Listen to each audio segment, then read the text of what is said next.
Hi అండి, నా పేరు Jayashree. Welcome to Mommy talks.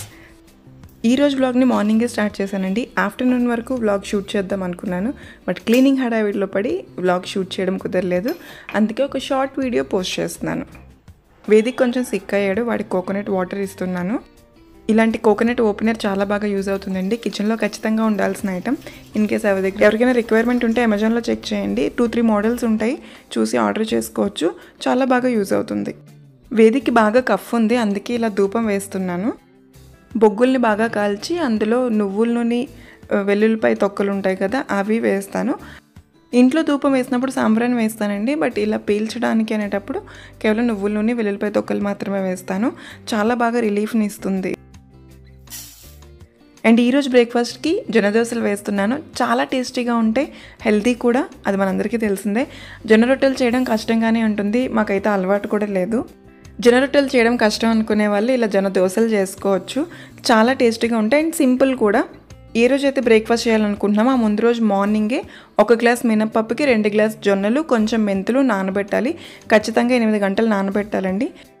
Night grind చేస్తే మార్నింగ్కి ఫర్మెంటేషన్ అవుతుంది. మార్నింగ్ బ్రేక్ఫాస్ట్కి మనం యూజ్ చేసుకోవచ్చు. నేనైతే ఆ ఒక్క రోజుకి సరిపడేలానే చేస్తాను, అంటే ఆ మార్నింగ్కి మాత్రం సరిపడేలా చేస్తాను. దాన్ని మళ్ళీ ఫ్రిడ్జ్లో పెట్టాను.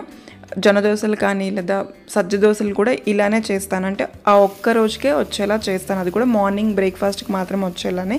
ఎక్కువ పిండి రుబ్బి దాన్ని ఫ్రిడ్జ్లో పెట్టడం అనేది ఈ దోశలకైతే ఫాలో అవ్వను. నార్మల్ మినప దోశలకైతే ఫ్రిడ్జ్లో పెడతాను, కానీ ఇవి మాత్రం ఎప్పటికప్పుడు చేసి కంప్లీట్ చేసేస్తాము.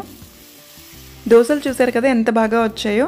టమాటో చట్నీ, అల్లం చట్నీ, ఏ చట్నీ లేకపోతే పికిల్తోనైనా చాలా టేస్టీగా ఉంటాయి. బ్రేక్ఫాస్ట్ సెక్షన్ అయిపోయిన తర్వాత దులుపుడు కార్యక్రమం మొదలుపెట్టాను. అదేనండి, బూజు దులుపుతున్నాను. బూజు దులపడం కోసం నేను ఈ స్టిక్ వాడతానండి. 2 ఇయర్స్గా యూజ్ చేస్తున్నాను. టేబుల్, చైర్, నిచ్చెన, సోఫాలు ఇలాంటివేవి ఎక్కాల్సిన అవసరం లేదు. ఫ్లోర్ మీద నిలబడి మనం క్లీన్ చేసుకోవచ్చు.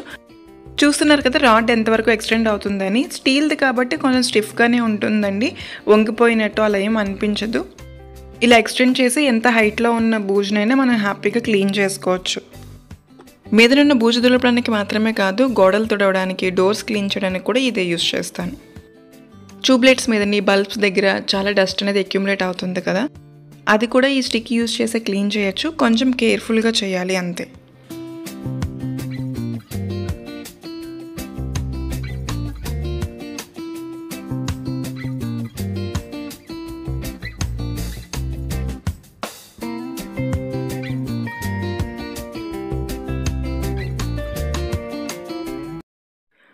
కబోర్డ్ డోర్స్ మీద కూడా చాలా డస్ట్ అక్యుములేట్ అవుతుంది, బట్ డోర్ కలర్ని బట్టి మనకి అంత విజిబుల్గా ఉండకపోవచ్చు. అందుకే బూజు దులిపినప్పుడే కబోర్డ్ డోర్స్ కూడా ఇదే స్టిక్తో క్లీన్ చేసేస్తాను. ఈ స్టిక్తో ఇంకొక అడ్వాంటేజ్ కూడా ఉంది. ఏదైతే మీదని క్లీన్ చేయడానికి ఉందో దాన్ని మనం బెండ్ కూడా చేసుకోవచ్చు.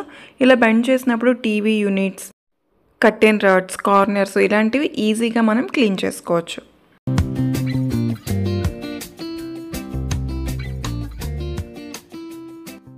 వీడియోలో చూపిస్తున్నట్టు క్లీన్ చేసిన తర్వాత రిమూవ్ చేసి వాష్ చేసుకోవచ్చు. అండ్ స్టోరేజ్కి కూడా చాలా ఈజీగా ఉంటుంది. క్లీనింగ్ అంతా అయిపోయిన తర్వాత నేను ఫ్రెష్ అయ్యాను. లిక్షిత్కి హెడ్ బాత్ చేయించాను.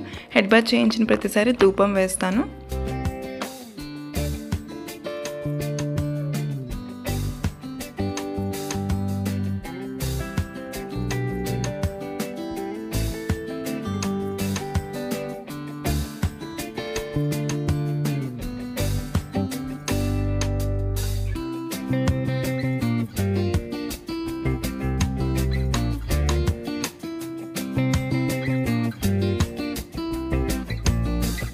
ఇదండి ఈరోజు చిన్న వీడియో.